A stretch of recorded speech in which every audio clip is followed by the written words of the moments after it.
नमस्कार, मैं हूं गीतिका पांडे और आप देख रहे हैं मध्य प्रदेश का number 1 news channel clean news MP. चलिए देखते हैं मध्य प्रदेश की सभी शाम तक की मुख्य खबरें फटाफट अंदाज में।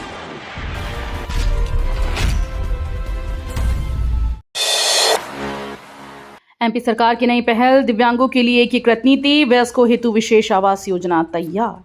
मध्य प्रदेश सरकार दिव्यांगजनों के लिए एक बड़ी पहल करने जा रही है। राज्य में पहली बार एकीकृत दिव्यांग नीति लागू करने की तैयारी है, जिसका प्रारूप वर्ष के अंत तक तैयार हो सकता है।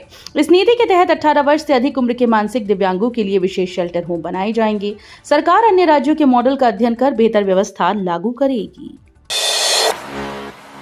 एमपी से उड़ान भरना महंगा, फ्यूल सरचार्ज से एयर टिकट्स में बड़ा इजाफा। एमपी से मुंबई, दिल्ली, बेंगलोर, जयपुर की हवाई यात्रा अब महंगी हो गई है। वैश्विक तनाव के चलते कच्चे तेल और एविएशन टरबाइन फ्यूल की कीमतों में बढ़ोतरी हुई, जिसका असर सीधे हवाई किरायों पर पड़ा है। इंडिगो और एयर इंडिया जैसी एयरलाइन से फ्यूल सरचार्ज लागू कर दिया गया। इसके बाद टिकट कीमतों में 15 से 20% तक इजाफा हुआ। वहीं समय शेड्यूल के बाद इंदौर से कई सीधी फ्लाइट्स बंद होने से यात्रियों को कनेक्टिंग फ्लाइट्स का सहारा लेना पड़ रहा है, जिससे समय और खर्च दोनों बढ़ गई। एआई की निगरानी में होगी एमपीपीएससी परीक्षा, इंदौर में बना हाईटेक कमांड सेंटर।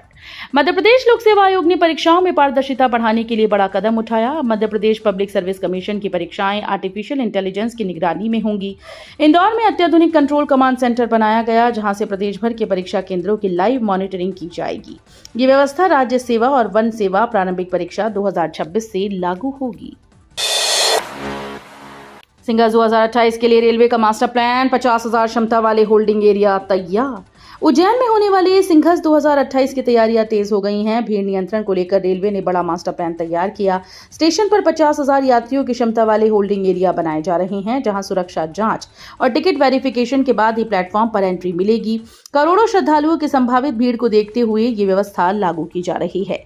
उज्जैन में होने वाले इस आयोजन के लिए रेलवे और जिला प्रशासन मिलकर सुरक्षा और सुविधाओं को बेहतर बनाने में जुटे हैं। उज्जैन में स्वच्छता सर्वेक्षण की शुरुआत, 12,500 अंकों पर तय होगी रैंकिंग। उज्जैन में स्वच्छता सर्वेक्षण 2025-26 की शुरुआत आज से हो गई। विजिटर टीम कभी भी शहर का निरीक्षण कर सकती है। इसे लेकर नगर निगम अलर्ट मोड पर है। 12,500 अंकों के आधार पर शहर की रैंकिंग तय होगी। सभी विभागों को नई टूल किट के अनुसार काम करने के निर्देश दिए गए। 54 वार्ड में नोडल अधिकारी तैनात कर सुबह सफाई व्यवस्था की निगरानी की जा रही है। साथ ही स्वच्छता में शक्ति उज्जैन की भक्ति अभियान के जरिए जन जागरूकता बढ़ाने पर भी जोर दिया जा रहा है। एमपी डेयरी योजना में बड़ा बदलाव, 26,000 गांव जुड़ेंगे, ऐप से मिलेगी दूध की सही जानकारी। मध्य प्रदेश में डेयरी सेक्टर को मजबूत करने के लिए सरकार ने बड़ा कदम उठाया। एमपी डेयरी योजना के तहत अब 26,000 गांव को जोड़ा जाएगा। इस योजना में तकनीक का उपयोग कर किसानों को सीधा फायदा पहुंचाने की तैयारी है। एक खास ऐप के जरिए पशुपालकों को दूध की शुद्धता, सही वजन और उचित दाम की जानकारी मिलेगी। इससे बिचौलियों की भूमिका कम होगी और किसानों को उनकी मेहनत का पूरा मूल्य मिल पाएगा। ये पहल गांव की अर्थव्यवस्था को मजबूत करने की दिशा में अहम साबित होगी। भोपाल इंदौर मेट्रो में डिजिटल सफर की शुरुआत, 27 अप्रैल से ऑटोमेटिक फेयर सिस्टम लागू। भोपाल और इंदौर मेट्रो यात्रियों के लिए बड़ी खबर है। 27 अप्रैल से ऑटोमेटिक फेयर कलेक्शन सिस्टम लागू होने जा रहा है। अब यात्रियों को टिकट के लिए लंबी लाइंस में नहीं लगना होगा, बल्कि मोबाइल और ऑनलाइन माध्यम से आसानी से टिकट मिल पाएगा। ये नई व्यवस्था सफर को तेज, आसान और स्मार्ट बनाएगी। इससे समय की बचत होगी और भीड़ की समस्या कम होगी। एसएससी ने शुरू किए हिंदी ट्रांसलेटर परीक्षा 2026 के आवेदन, 14 मई तक मौका।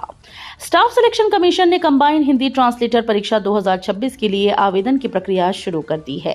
सरकारी नौकरी की तैयारी कर रहे युवाओं के लिए ये एक सुनहरा अवसर है। इच्छुक उम्मीदवार आयोग की आधिकारिक वेबसाइट पर जाकर आवेदन कर सकते हैं। आवेदन की अंतिम तिथि 14 मई 2026 तय की गई है। वहीं फॉर्म भरने के बाद 19 और 20 मई को सुधार का मौका भी मिलेगा। फिर सस्ता हुआ सोना, 10 ग्राम के रेट में आई गिरावट। भारतीय सराफा बाजार में सोने की कीमतों में एक बार फिर से गिरावट दर्ज की गई। 24 अप्रैल 2026 को 24 कैरेट सोने के 10 ग्राम का भाव 1,53,100 रुपए पहुंच गया, जबकि 22 कैरेट सोना 1,40,350 रुपए प्रति 10 ग्राम पर कारोबार कर रहा है। अंतर्राष्ट्रीय स्तर पर बढ़ते तनाव, कच्चे तेल की कीमतों में उतार चढ़ाव और मजबूत डॉलर का असर सोने के दाम पर पड़ा है। 28 अप्रैल को शुरू होंगी अमृत भारत एक्सप्रेस, एमपी के यात्रियों को बड़ी राहत। प्रधानमंत्री 28 अप्रैल को वाराणसी से 2 नई अमृत भारत एक्सप्रेस ट्रेन को हरी झंडी दिखाएंगे। ये ट्रेन भोपाल, जबलपुर, इटारसी समेत कई स्टेशन पर रुकेगी। इससे उत्तर प्रदेश, मध्य प्रदेश और महाराष्ट्र के बीच यात्रा आसान होगी। नॉन एसी होने के बावजूद इन ट्रेन में आधुनिक सुविधाएं दी गई हैं, जिससे यात्रियों को किफायती और आरामदायक सफर का अनुभव मिलेगा। तो ये थी शाम तक की मुख्य खबरें। रोजाना ऐसे ही मध्य प्रदेश से अपडेट रहने के लिए क्लीन न्यूज MP को अभी सब्सक्राइब करें और वीडियो को लाइक करना बिल्कुल न भूलें। धन्यवाद।